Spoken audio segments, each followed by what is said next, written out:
Let's not waste time here.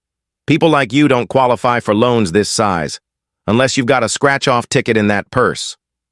That's what he said, word for word.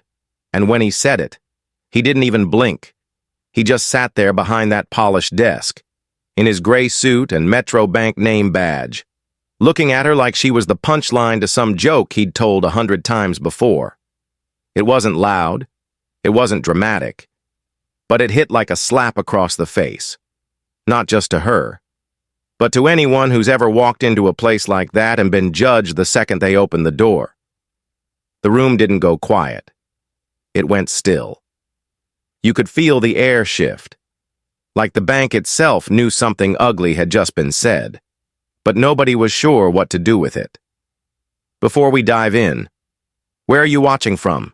If you believe respect and fairness still matter, like, comment, and subscribe, because stories like this need to be told. Let's go back now to Atlanta, Georgia. Monday morning, early April, sky overcast, a soft drizzle falling just enough to make the sidewalk glisten. Dr. Celeste Warren stepped out of her car with a calm breath, adjusted her trench coat, and looked up at the glass doors of Metro Bank. She didn't look like a billionaire CEO that morning.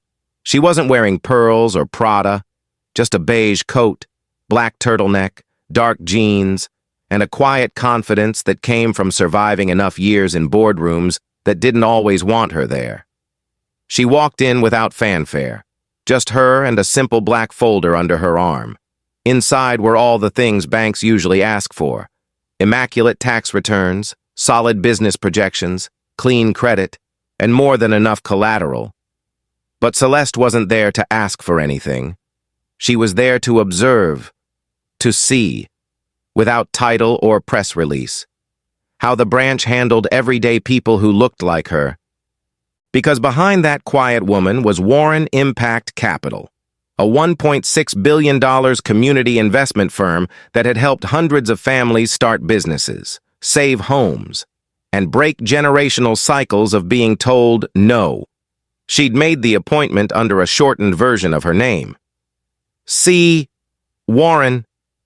No one at the bank had any idea who she really was. And that was the point.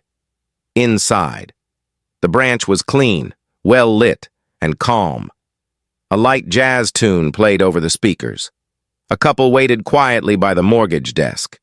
A young mother held her son's hand near the ATMs. And across the lobby, a security guard, a tall black man in his 40s, watched everything with quiet eyes. Celeste gave a polite nod to the receptionist. "Good morning. I have an appointment with Mr. Foster at 10.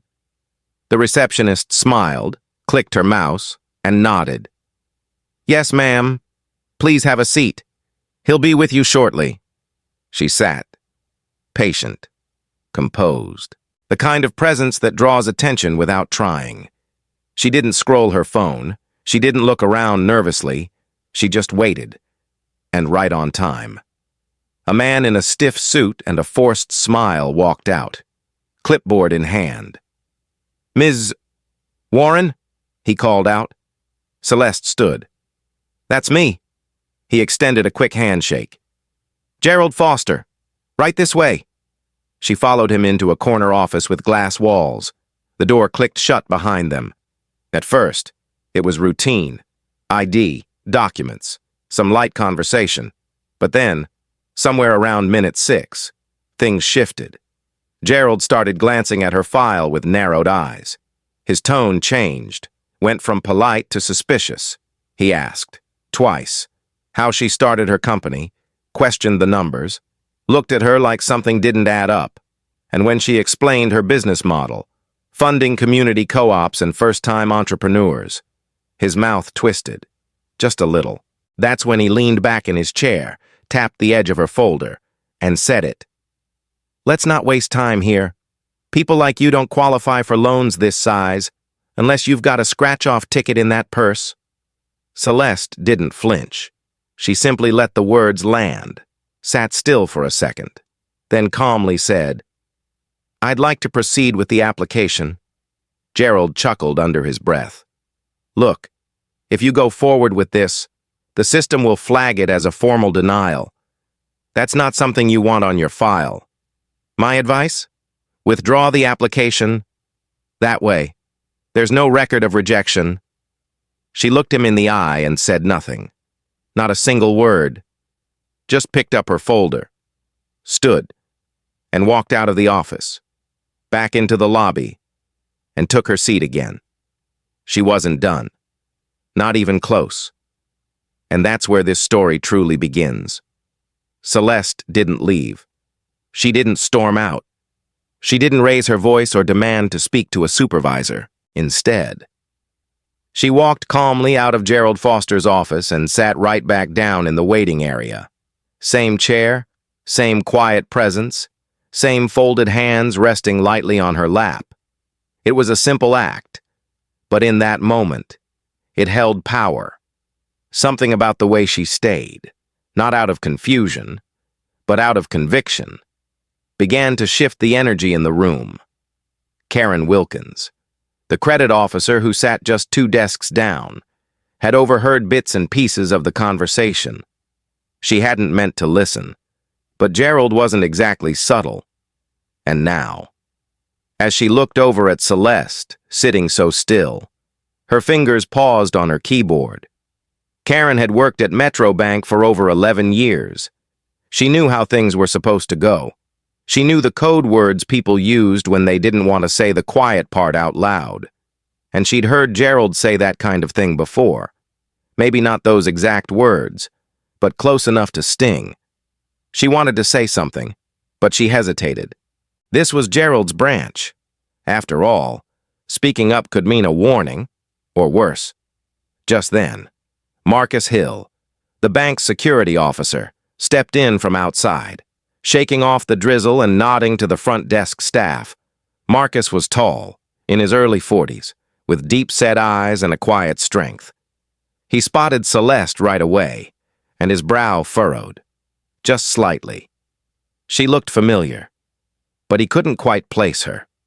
Still, something about the way she sat, unbothered but firm, made him pause.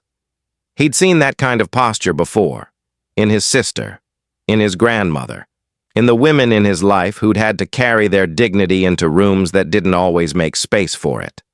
As he made his usual slow pass through the lobby, he leaned toward the receptionist and asked softly, "What's going on with the lady in the trench coat?"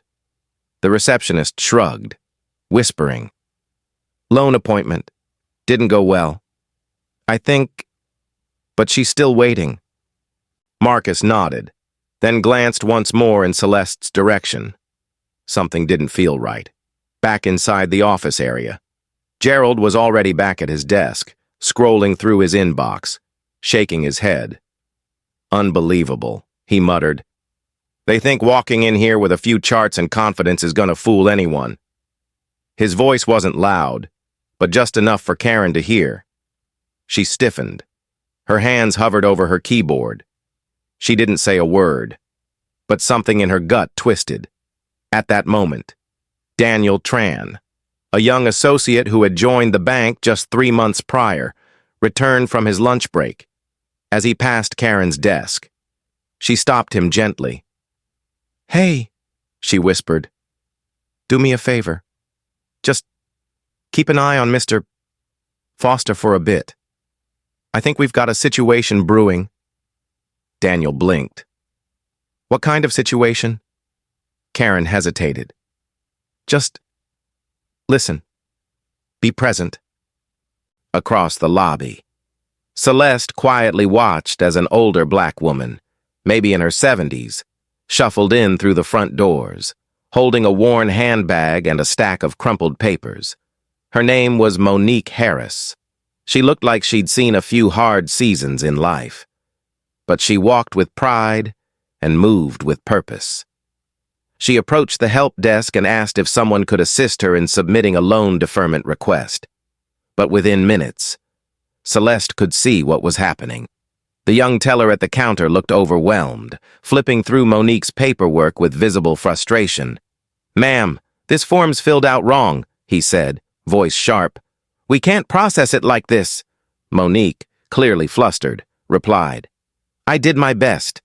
Baby, this is what the lady gave me last time." The teller sighed and turned to speak with a colleague, shaking his head. "It's incomplete," he muttered. "She probably doesn't even know what she needs." Celeste stood. She didn't ask permission. She walked over with quiet steps, placed a gentle hand on Monique's arm, and smiled. "May I help you with that?" she asked. Monique blinked up at her, unsure.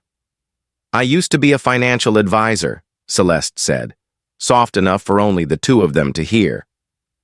"Let's take a look together." She pulled the papers onto the desk, smoothed them out, and within 3 minutes had reorganized them, corrected a few entries, and clarified the missing fields. "There," she said, nodding to the teller.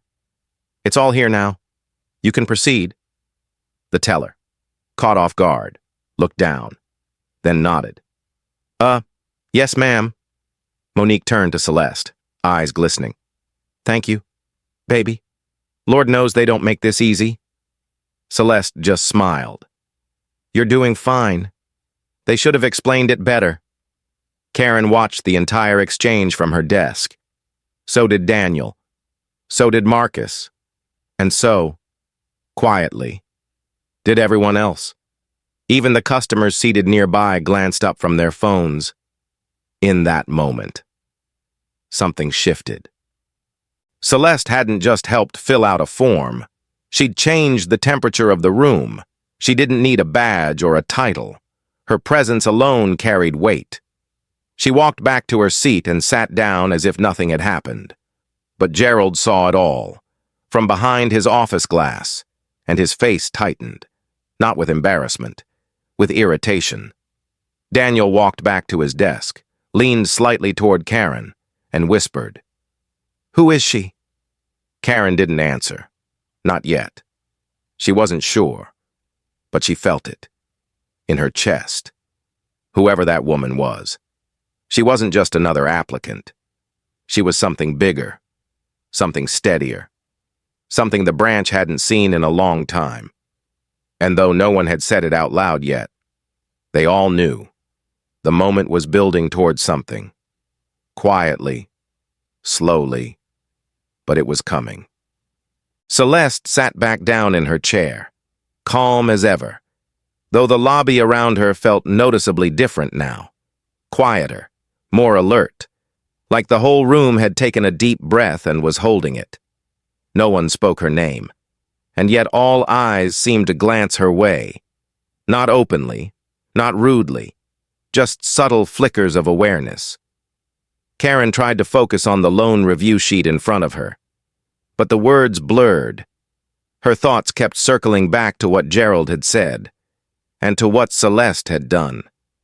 That kind of grace, that quiet authority. It reminded Karen of her own mother, who used to march into offices decades ago, head held high, demanding answers in a world that rarely offered them. There was a strength to women like that, a kind of unshakable presence that you couldn't teach, couldn't fake. You either had it or you didn't, and Celeste had it in every breath she took. Just then, the door opened again. Daniel looked up from his desk as a father and his teenage son entered. Daniel greeted them with a practiced smile, but as the moment settled, his eyes drifted across the lobby, back to Celeste. He didn't know her, had never seen her before today, but something about what she'd done with that older woman, it stuck with him. It had felt right, natural, like the bank had worked the way it should. And for Daniel, fresh out of training, still idealistic, still trying to find his place, it stirred something uncomfortable, because deep down, he knew he probably would have frozen, not out of malice, just fear of doing the wrong thing.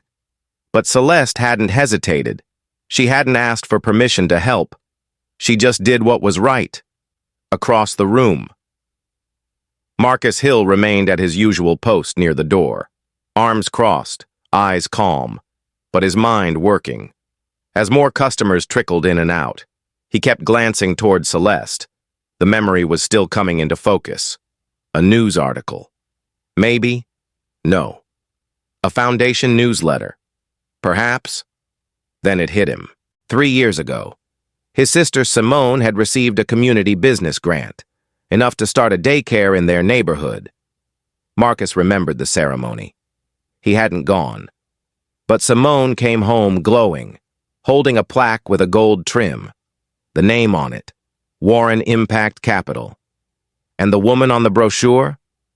That was her. That was this woman, sitting quietly across from the teller line, reading through her folder like she had all the time in the world. Marcus stood up straighter. He still didn't say anything. Not yet. But he knew now that she wasn't just another applicant. And Gerald Foster had no idea what kind of mistake he'd made. Inside Gerald's office, though, the mood was different. He sat hunched over his monitor, scrolling through emails, pretending to work. But really, he was still stewing. He couldn't believe she'd just walked out of his office and sat back down like that. Not angrily, not defeated, just waiting, as if someone else was supposed to come. As if she still had power in the situation. Gerald muttered to himself, irritated. These people think they can just show up with a smile and get approved for a 6-figure loan? She doesn't even look like a business owner. It wasn't the first time he'd said something like that. It probably wouldn't be the last, unless someone made it the last. Back out in the lobby, Celeste continued to wait, not fidgeting, not texting, just present. And then something small happened. The kind of thing most people wouldn't even notice. A boy, maybe 10 years old, dropped a pen near her feet. Celeste bent down, picked it up, and handed it back with a smile. Here you go, sweetheart. The boy smiled back shyly. His mother mouthed a quiet thank you from across the lobby. Again. Not a big moment. But Karen saw it.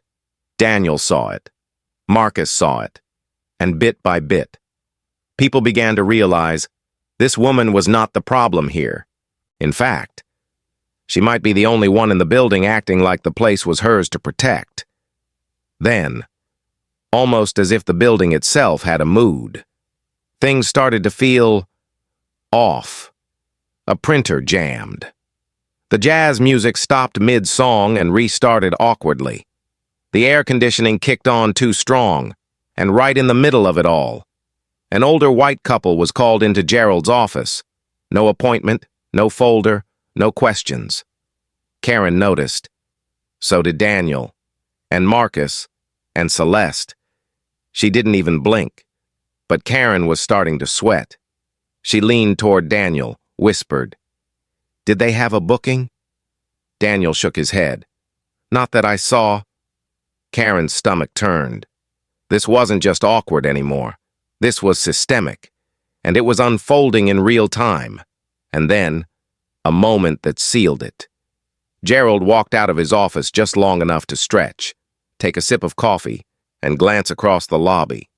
He saw Celeste, still there, and let out an exaggerated sigh, loud enough for others to hear. He muttered, "Still here? Some people just don't know when to leave." Karen's pen dropped. Daniel's head snapped up. Even the receptionist looked stunned. Gerald just walked back into his office like he hadn't said a thing. But he had. And it echoed. Karen stood. She didn't know what she was going to do. But she knew she couldn't sit anymore. Not after that. She walked over to the front desk, leaned down, and whispered something to the receptionist. The young woman nodded, tapped her headset, and made a quick call. Not a dramatic one, but an internal one. Up the chain. Daniel pulled up Celeste's name in the appointment system, then pulled up Gerald's internal notes. What he read made his jaw clench. Under notes, Gerald had typed, "Does not meet loan standards, likely not qualified, better to avoid rejection record, advise early withdrawal." And yet everything Celeste had brought in, her numbers, her structure. It was textbook. Daniel sat back, heart racing. Celeste continued sitting, calm, steady, not backing down, not pressing forward, just waiting. But the weight of her silence was no longer hers alone. Now, everyone was holding it with her. The silence didn't last long. A few minutes later, Gerald's office door swung open with unnecessary force, and the man himself came storming out, clutching a file in one hand and a coffee mug in the other like he was heading into battle. His face was tight, his jaw set, and as soon as his eyes landed on Celeste, still seated calmly in the same chair, something in him snapped. "You're still here?" he called out, loud enough for the entire lobby to hear. "Ma'am, I already told you. Your application isn't moving forward. There's nothing more to discuss. This isn't the place to wait for some miracle." His voice cut through the room like a buzzsaw.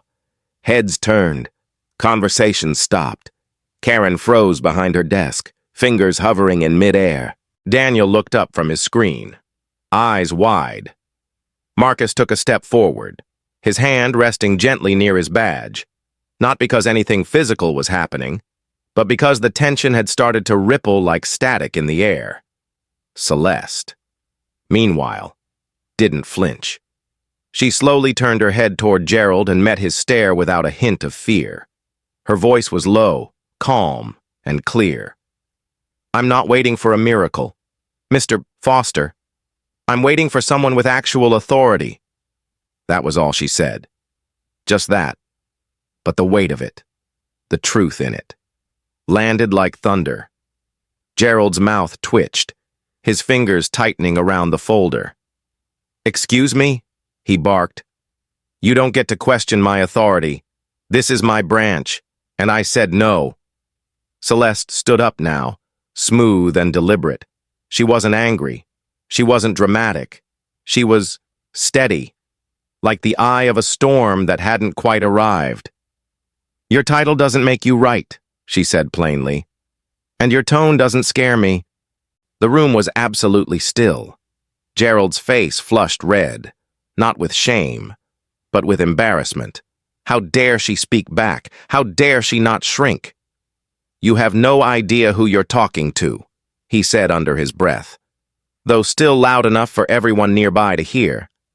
Celeste replied without blinking. "Actually, I do.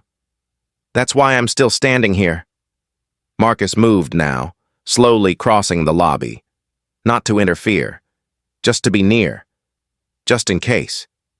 He didn't know if things would escalate. But something about Gerald's posture felt off. The way his hands moved, the way his voice kept rising. Marcus had seen too many situations go sideways for no good reason, and he wasn't going to let that happen here. Not with her. Celeste caught Marcus's movement in the corner of her eye and gently raised a hand, signaling him to stay back.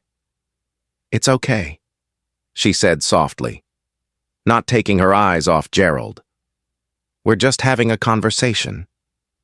And yet, that conversation had stopped being private the moment Gerald raised his voice. Every customer in that branch was now watching.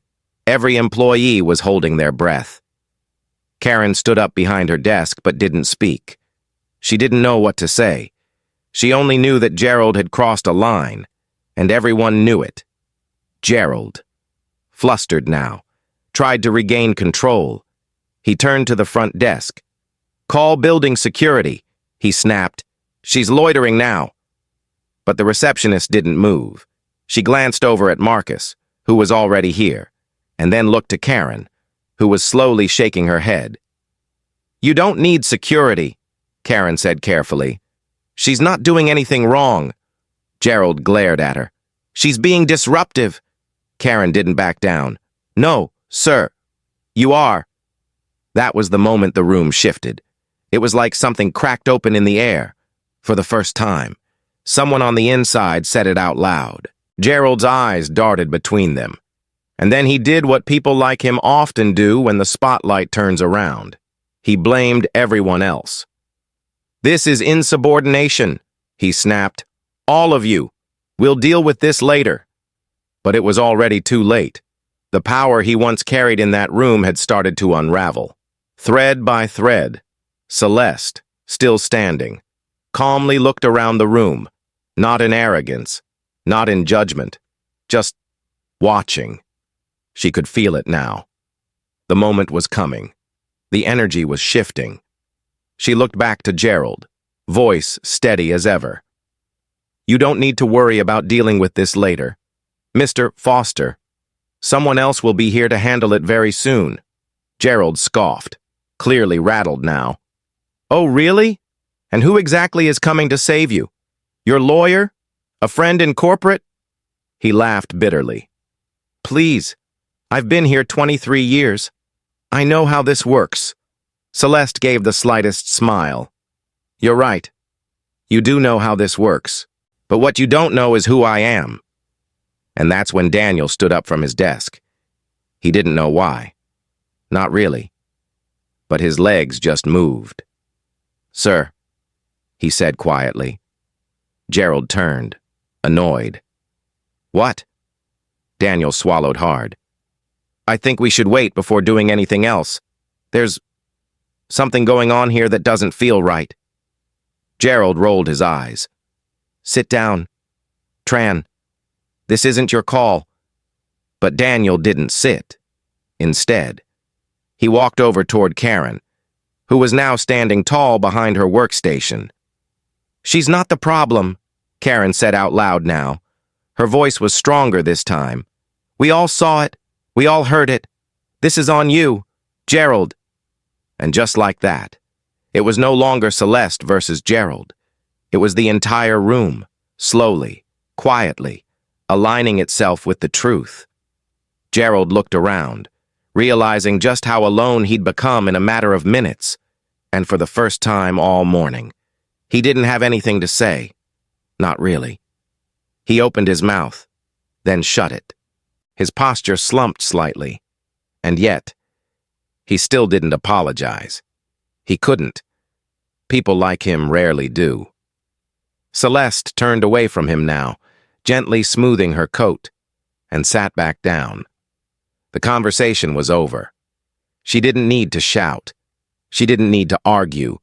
The room had heard everything, and more importantly, it had seen everything.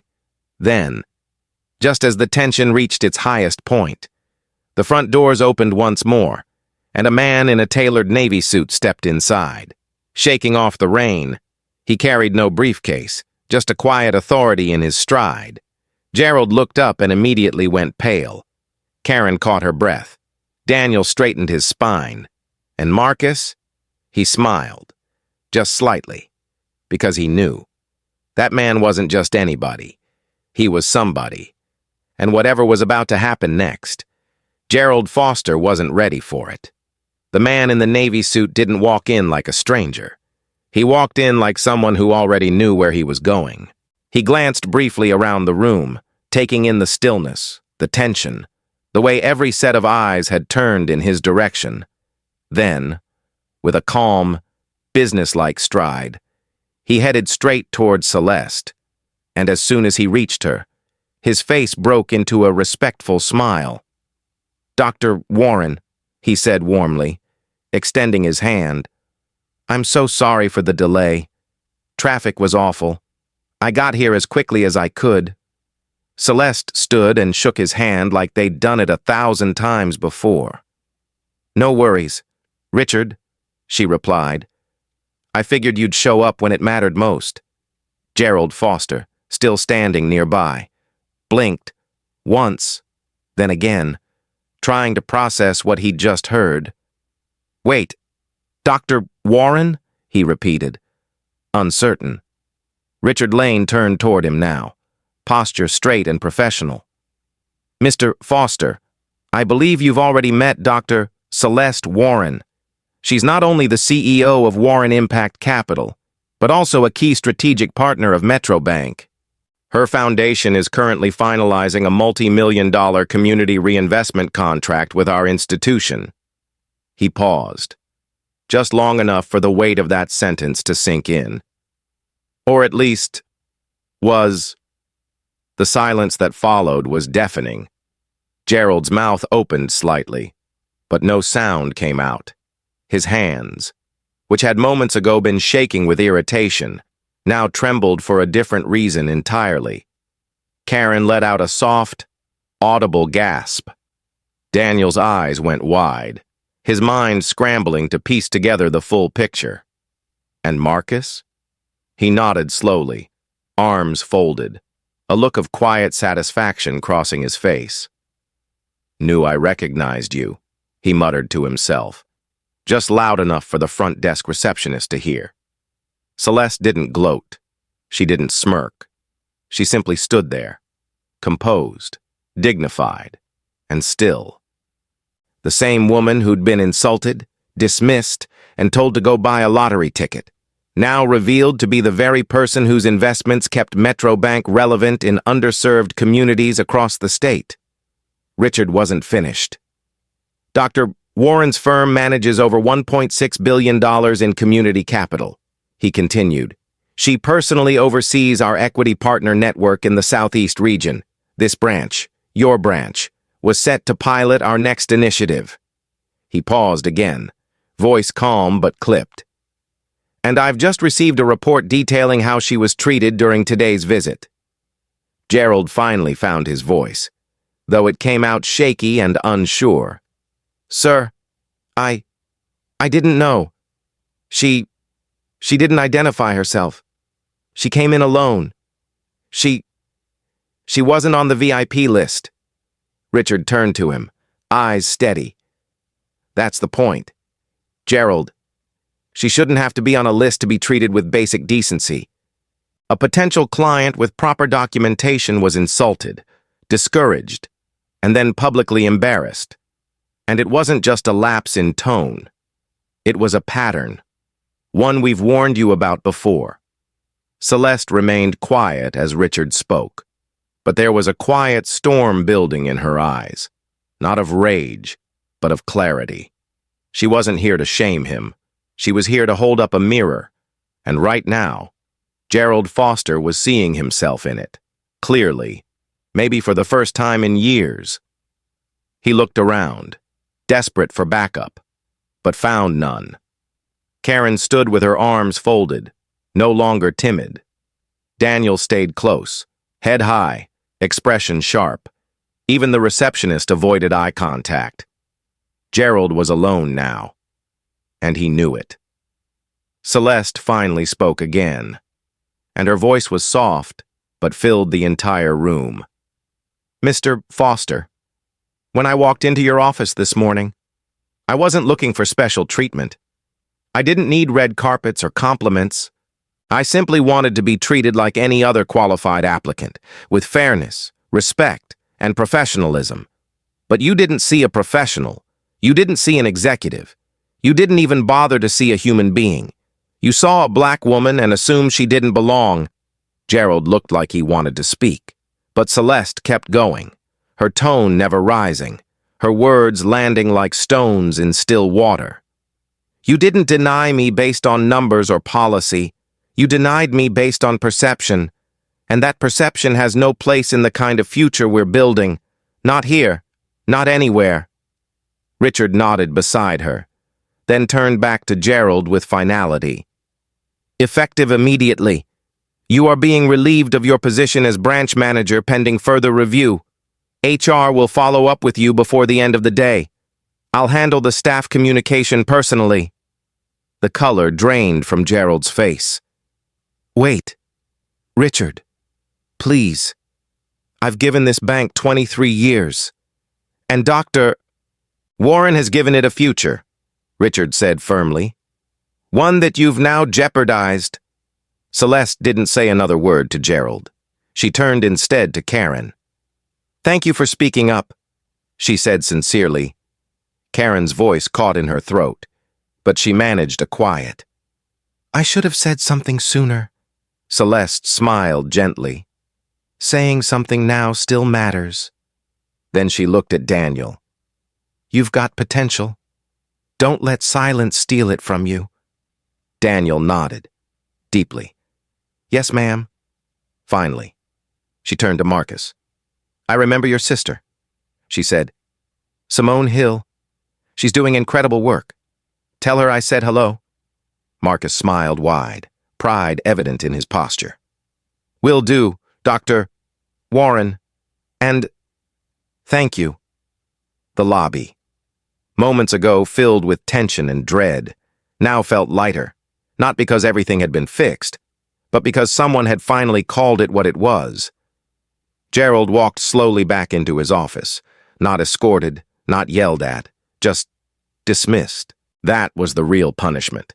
Being seen for who he was, and losing the illusion that he'd always be protected. Celeste turned to Richard. "Let's finish this conversation at the downtown office," she said. "There's a lot to cover." Richard nodded, stepping aside to let her lead the way. And as she walked toward the exit, every person in the lobby stood a little straighter, not out of fear, not out of awe, but out of respect. She hadn't raised her voice. She hadn't demanded revenge. She had simply told the truth, and expected the room to rise with her. The next morning, a memo went out to every department within Metro Bank's Southeastern Division. It was brief, no more than 2 paragraphs, but its message rippled through the company like a wave through still water, effective immediately. Gerald Foster had been suspended from all managerial duties pending a full internal review, and interim leadership at the Atlanta branch would be handled by regional oversight. What the memo didn't say, but everyone in the branch already knew, was that the catalyst behind the change wasn't some anonymous complaint or internal audit. It was the quiet woman in the beige trench coat who had walked in without fanfare, refused to be disrespected, and somehow turned a routine Tuesday into a moment of reckoning. And by Wednesday afternoon, Dr. Celeste Warren was back, not to gloat, not to parade around, but to rebuild. She arrived with Richard Lane and 2 assistants from Metro's community development team, and this time, she didn't sit in the waiting area. She walked straight through the glass doors, her presence unmistakable, and took her place at the center of the staff conference room. Everyone had been called in. Karen, Daniel, the front desk staff, even Marcus, who stood respectfully by the door but didn't miss a word. There was no PowerPoint, no legal jargon, no polished corporate fluff. Just Celeste, speaking in that same steady tone that had cut through noise and ego just 2 days earlier. "I'm not here to punish this branch," she began, hands gently resting on the table. "I'm here to invest in it. Because when I walked in here on Monday, what I saw wasn't just bias or failure. I saw opportunity, wasted potential hiding under fear, silence, and bad leadership, and I don't believe in leaving potential behind." The room was still. Karen sat forward in her chair. Daniel nodded slowly. A few others exchanged quiet looks, unsure whether to feel hopeful or cautious. Celeste continued. "Metro Bank and Warren Impact Capital are rolling out a new initiative called Human-Centered Finance. It's a training and accountability program designed for branches that serve historically overlooked communities. It includes leadership development, equity training, direct community engagement, and most importantly, a cultural reset." She looked around the room. "This branch has been chosen as the pilot site." Murmurs rippled through the room, not of protest, but of surprise. Karen raised her hand, cautiously. "Why us?" she asked. "Why this branch, after everything?" Celeste smiled gently. "Because if we only invest in places that are already perfect, we'll never create real change. You've got the bones. You've got the people. You just need the structure and the courage to be better than what you were yesterday." Daniel leaned forward now, clearly moved. "Does that mean we still have jobs?" Celeste's expression softened. "Yes, every one of you, with the exception of Mr. Foster, is being retained. But this isn't about keeping the status quo. It's about reimagining what a bank can be. A place that sees people, that listens, that leads. She paused, letting it settle. There will be expectations, standards, accountability. But if you're willing to grow, we'll grow with you. Karen exhaled deeply, the tension in her shoulders finally dropping. I should have said something sooner, she said again, voice quieter now. He's been like that for years. Celeste turned to her. It's never too late to start doing the right thing. And yesterday, you did. Don't let guilt keep you from becoming who you're meant to be. Karen blinked away tears, nodding. Then Celeste turned to Marcus, still standing silently in the corner. Mr. Hill, she said, your sister is one of the most fearless women I've ever met. It's clear that runs in the family. Marcus smiled, touched. I just try to watch carefully and stay out the way. You watched carefully, Celeste said. But next time, I want you in the room. Starting next month, you'll be joining our branch Safety and Equity Council. You've got judgment this team needs. Marcus straightened up, stunned. Thank you. Ma'am, it's not a gift, Celeste said. It's overdue recognition. She stood now, and the energy in the room followed her. We're going to repaint this lobby, update the signage, rethink how this space feels when someone walks in, because dignity doesn't live in big numbers and marble counters. It lives in the welcome. She looked around once more. I'm not here to erase what happened. I'm here to make sure it never happens again. Richard stepped forward now. Training begins Monday. Dr. Warren's team will lead the first session, but starting today, the tone in this branch changes. Celeste nodded. Kindness is now company policy. Listening is no longer optional, and equity is no longer a slogan. It's the standard. As the meeting adjourned, no one rushed out. People lingered, talking softly, some smiling for the first time in days. A quiet buzz returned to the building, not nervous energy, but possibility. Karen and Daniel exchanged a glance, the kind people share when they realize they're stepping into something larger than their job description. Celeste gathered her folder, tucked it under her arm, and headed toward the exit. As she passed the front desk, the same receptionist from earlier smiled at her with something different in her eyes. Not fear, not politeness, but respect. Thank you, Dr. Warren, she said softly, for coming back. Celeste paused just a moment, then replied, the only way things get better is if we stay. 1 week later.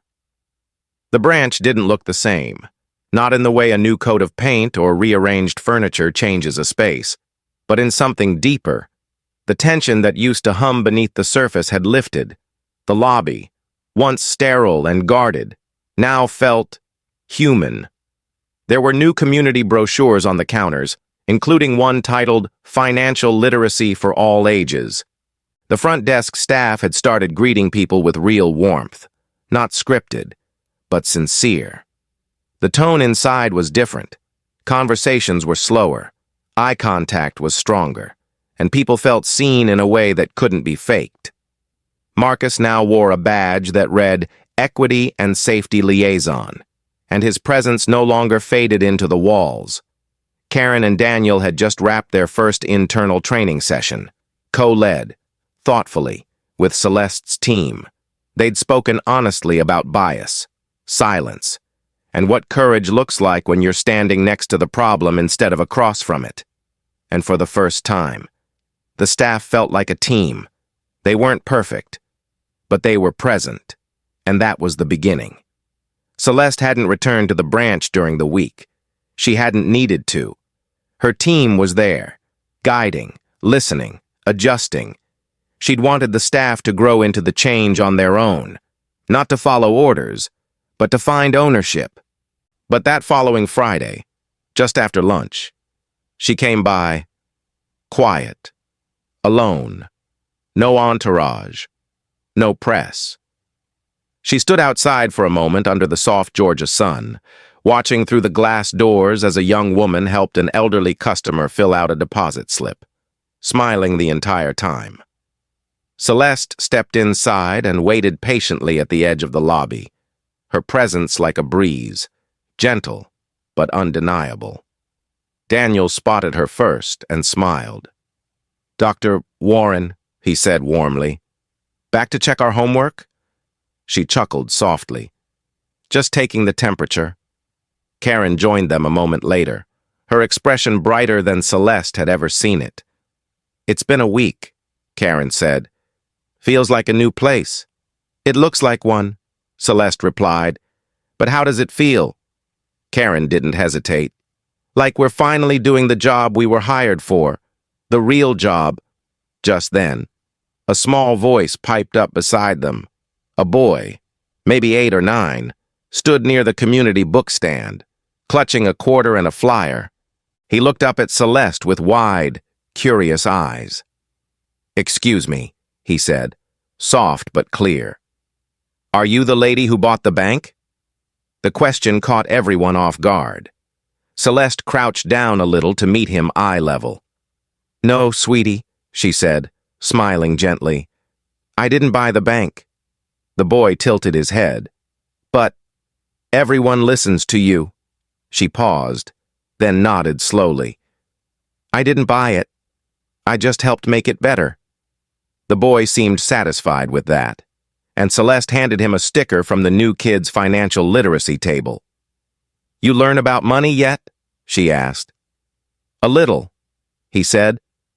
"But my mama says I gotta learn about people, too." Celeste smiled at that. "Your mama's right.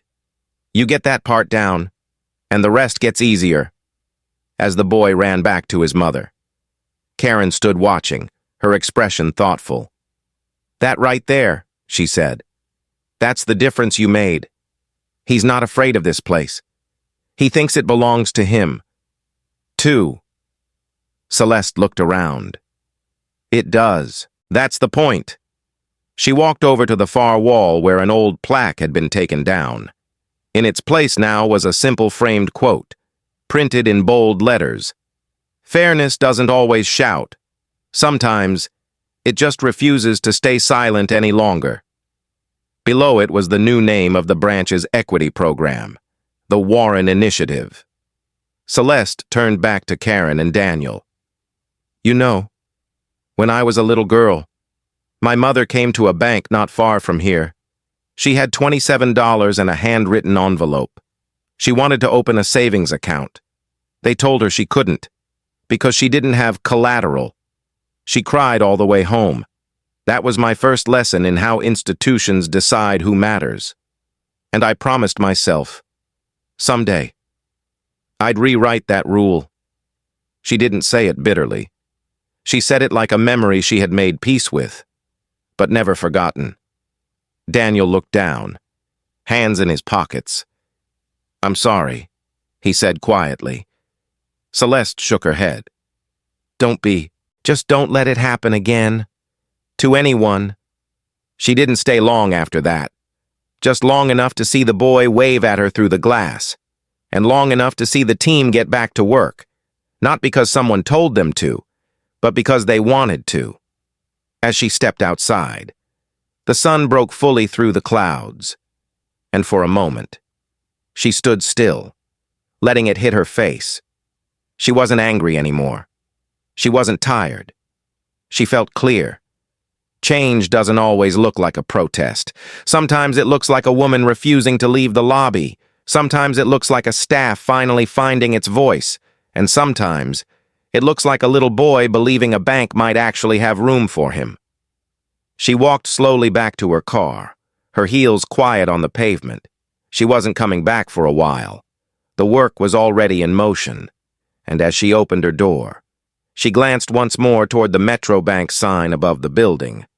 A place where she had once been dismissed, now stood transformed. Not by outrage, not by revenge, but by example. Thank you for watching. If this story meant something to you, don't forget to like, subscribe, and share it with someone you care about. Your support helps us keep telling stories that matter.